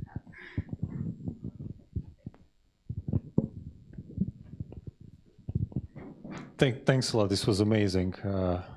A short question. When you mentioned basically the changes in technology, I'm just wondering, especially how crossing the borders became so technologically advanced with tracking of biometrics. How does this actually influences the illegals, and how can they actually create an identity that matches their biometrics? So yeah, I mean, so biometrics has a huge impact, obviously, for all undercover work. But strangely, it's actually a much bigger problem for your, for your standard MI6 or CIA or SVR operative who is 20 years ago might have been based in the home country. They need to go and do a meeting in Vienna, so they pick up, a stack of one of their 20 passports and use that for that trip to not leave a trace. You can't really do that anymore because biometrics. However, if you're an illegal or if you're a CIA knock and you're using either your real identity or, in the case of an illegal, a fake identity that you're developing for years and years and years, it's a bit easier because as long as you are always using that same identity, it doesn't matter that it's a fake identity. I mean, having said that, it still is that also depends on, have you ever traveled anywhere before, and did you ever give your fingerprints for a visa? If so, you have a problem, and I think that is an issue. And then the other part of it is that, going back to the technology and the AI question, it used to be, I mean, in the 60s, 70s, 80s, anyone who worked on illegals was saying, there is literally no way to find an illegal. Like, either they defect or they make a mistake, or there's a defector in Moscow who gives you a list of names. But if you just sit in FBI headquarters and you're like, okay, how do we find suspicious people who might be illegals? It's basically impossible. Now I don't think that's the case. So, if you look at a lot of the illegals that have been uncovered recently, they tend to be South American nationalities. They usually have, one parent. So in the case of Ludwig Gish, who I mentioned, he was born in Namibia. So probably what's happened there is that, a guy who works for the SVR in the Russian embassy in Namibia has bribed or recruited a clerk in a records office. They've inserted, a fake, or they've either found one that was really born, or they've inserted a fake record of somebody who was born to Argentinian parents. They've then got the birth certificate from Namibia, and they've been able to go to the Argentinians and say, okay, I want to restore my Argentinian citizenship. So it's now quite easy, if you're sitting in the FBI, and I think this is exactly what they're doing, to kind of put into a computer system, okay, can we look at the records of anyone with a South American nationality with one parent born in these countries, and then you get maybe 5,000 records, and you can go through those records and look at them rather than starting from zero. So I think it does make it a lot harder, and I think, you know, clearly the way that spies get caught is something that people are not keen to talk about. So, you know, if there was a new defector in Moscow who was giving these names, they would be trying to make up a fake story of how they found them. So I would, on the one hand, this may not be the case, but the hints that I've been given about how so many illegals have been found recently is about documentation, and is about that it's becoming easier to detect patterns and then look at potentially specific people. So I think that is, you know, that's going to be a problem for kind of all the intelligence services, not just the Russians going forward.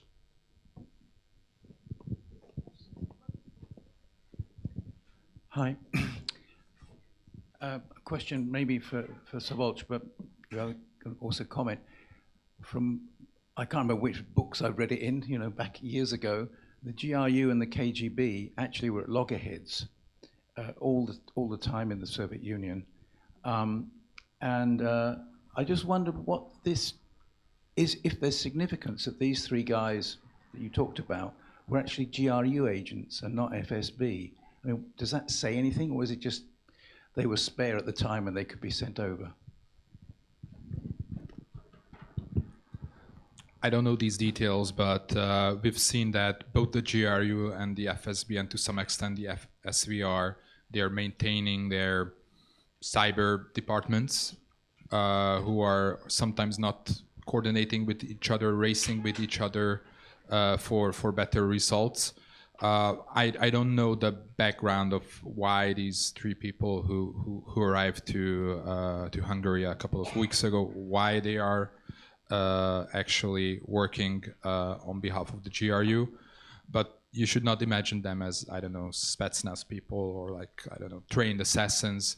These are most likely IT people who have an expertise in social media and social media manipulation. So even the GRU has considerably changed over time, and they are not only I don't know, recruiting people who can do 100 push-ups, but also different types of experts. So I don't have an answer to that, why they are affiliated with the GRU. And I would say, I mean, yeah, indeed, the GRU, it's not, I don't think there are many other military intelligence agencies that do so much broader political stuff like the GRU does. I think you're right, there was always this big rivalry between the GRU and the KGB. I mean, now you've obviously got the three agencies. You've got the SVR, Foreign Intelligence, and the FSB and the GRU, and they do all have rivalries. And, you know, particularly the fact that the FSB has responsibility for military counterintelligence, which really irritates the GRU, and so on. One thing that and again, I also don't know the details of Savolch's great story about this trio, but something that was told to me by a source recently is that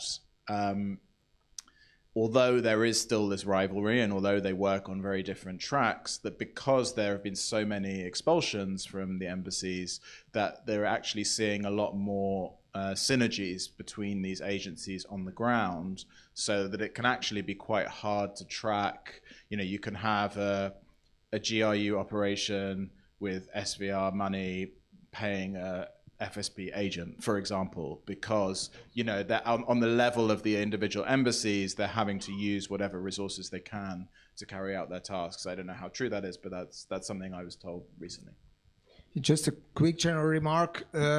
Generally in Europe, but also in the United States in 2016, it has been mostly GRU agents that have been identified as the most important source of influence, and also especially when it comes to hybrid operations and active measures. So, but generally, I think you're absolutely right with this rivalry. And Mark Galeotti had a good report many years ago on Putin's Hydra.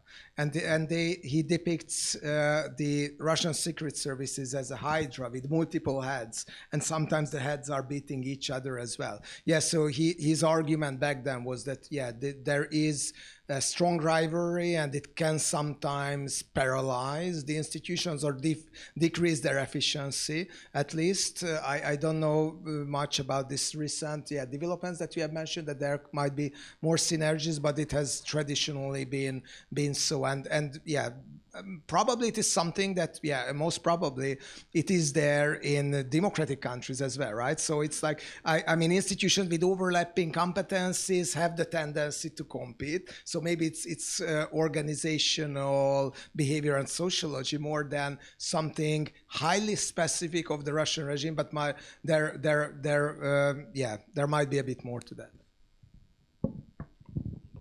I think we have time for one more question, but after this panel, we also have a book signing by Shaun. So, yes. No, we can.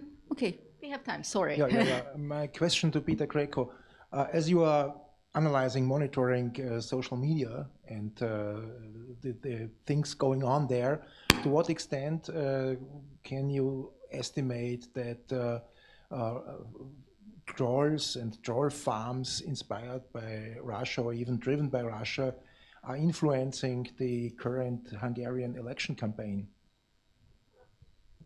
Great question, thank you. And I can just point to my previous remarks that exact estimation of impact is very difficult, and we have to avoid overstatements. I mean, there has been, for example, one notable case when the story, a deepfake picture prepared officially by reposts, probably by someone else, and posted online. I mean, it's a Hungarian tabloid media outlet, and then miraculously it attracted tens of thousands, maybe by the end of the day, hundreds of thousands of reactions.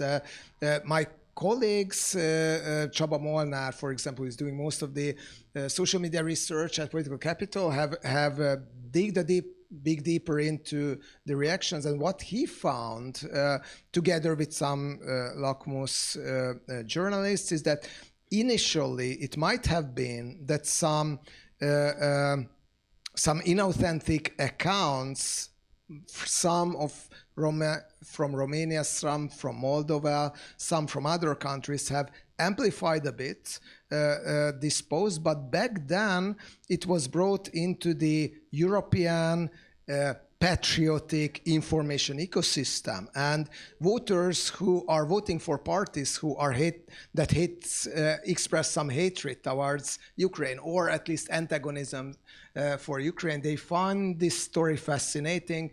A car full of cash and gold, and how it was translated to them in their ecosystem is that practically Ukrainian oligarchs are bringing EU money out of Ukraine and bringing it to Western Europe, while we know that the van was just going to the opposite direction. So what I'm suggesting here is that maybe, there was at the very beginning some activity from some pro-Russian inauthentic account. Again, exact attribution is extremely difficult, so it's a bit of speculative, but by the end of the day it was successfully brought into the European ecosystem, and then it had a genuine organic outreach, and this story sold really well in the European markets. And I think it's generally the nature of any kind of disinformation. It can only sell well if there is a pre-existing demand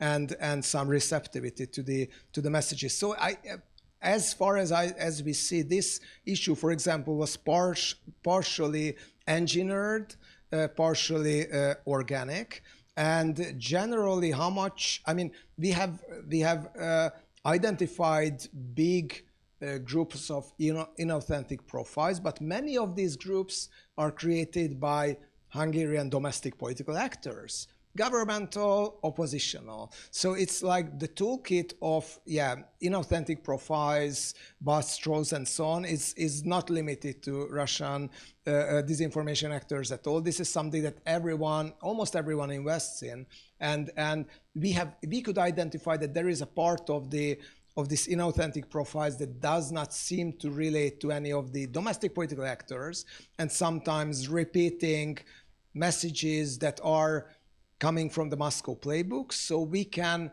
assume that this is a different set of bots and trolls that might have their connection to Russia. But what I'm suggesting is that it's hard to say at the moment that they can be the game changers. So, and inauthentic profiles of many kinds are already there in the information space, and also you can buy likes, you can buy reactions on social media. I mean, on dark web, on a market basis. So it does not necessarily have to be Russian. This is a service that you can nowadays buy, and Russia is absolutely not the only actor that is proving that. So it's like multiple actors, and it seems that they are present, but it's part of a broader cohort.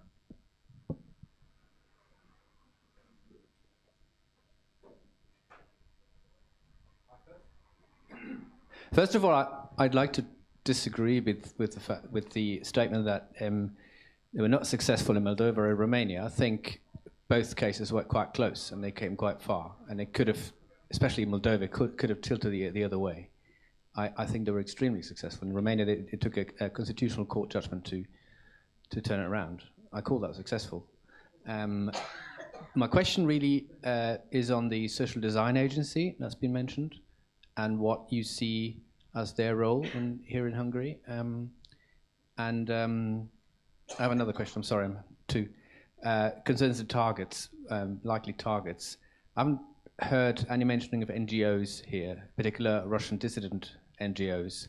Do you have anything to say or any experience on infiltration of those or threats or such like? In generally in Hungary, the people who the Navalny fans, the ones who put the commemoration plaques in front of the Russian embassy, for example.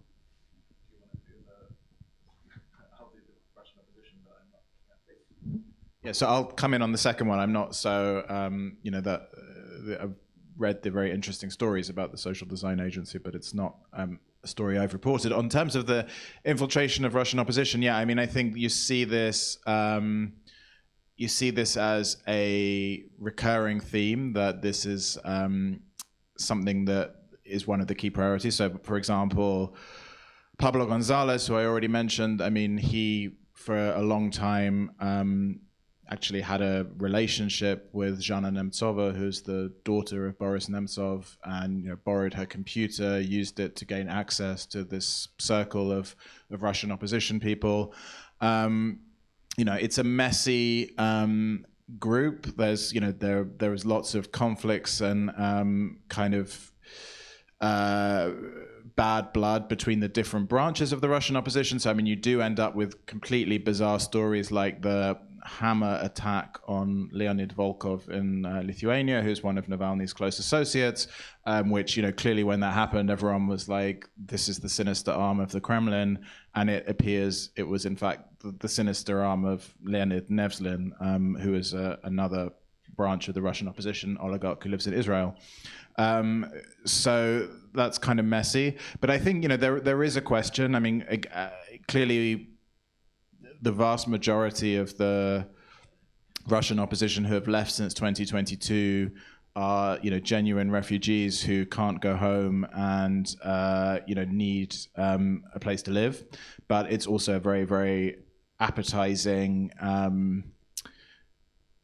target for the Russian services. And there's an amazing, ridiculous story that I'm looking into at the moment in Poland, where a young guy from a regional coordinator of a Navalny team in a Russian region came to Poland in 2022, got asylum, got a place on a course in a university in Silesia, and he was arrested a year ago because he was receiving a package which appeared to have a contents for a bomb in it. So the assumption was, okay, this guy is actually part of this sabotage network that Russia's up to in Europe. It later turned out that this seemed to not be a Russian bomb. It was apparently a Ukrainian bomb, which had been meant to be sent through Poland and into Russia for Ukrainian sabotage in Russia.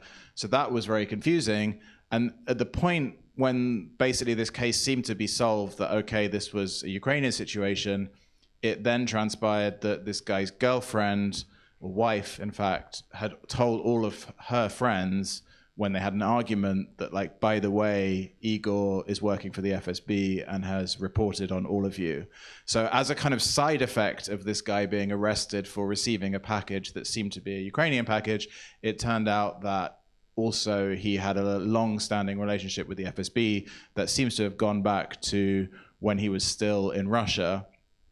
And so there is now this very difficult question, I think, for a lot of governments that, again, you have this situation where 99% of these people who have left Russia are very legitimate, but of course that makes it the perfect demographic in which to slip some agents. There was a suggestion that there was a period during the Biden administration when after the mobilization in Russia, a lot of Russians were flying to Mexico where they didn't need a visa and then showing up at the southern border and claiming asylum in the US. Again, almost entirely, I think, legitimate, but there was a suggestion that there was a kind of team of FSB killers that had been disguised as young Russian guys fleeing the draft who were trying to get into the US that way. So I think, like with all of these movements and migrations and, forced exile of people, you have this tricky situation where it's, that there is clearly, as there was during the Soviet period with dissidents and emigres, you do have the kind of infiltrated aspects as well. Maybe just one sentence on the Romanian and Moldovan elections. I think, maybe it's a too high bar to jump. But if we measure success in terms of the outcome, then I would suggest that, neither in Moldova nor in Romania, Russian influence operations and disinformation was successful in putting presidential candidates in position. You might argue that Georgescu's 23%, if I recall it well, is a high number. Also, I would assume that you just cannot hide that high number without any pre-existing anti-establishment sentiment, not denying that Russia had a clear role in manufacturing part of this result, but how big, it's hard to tell. In Moldova, they were unsuccessful even in changing the outcome of the referendum, but you might be right that maybe the figures would have been spectacularly lower without any kind of Russian interference. I think we still have here the Romanian ambassador in the room, so maybe he has something to say on that, but it's not obligatory, or maybe he's not here already. Okay, anyway, so I would just say that, you can read it both ways. I mean, in terms of outcome, I would say that it has been rather unsuccessful. And then, if we don't have any more questions from the audience, I would really love to thank all of you for participating in the panel, Szabolcs, Peter, and of course Shaun. And now we're gonna stay a bit longer, and Shaun, you are here also for a book signing. So if anyone wants to buy it, of course everybody wants to buy it after this panel, but thank you again for coming, and thank you so much for participating.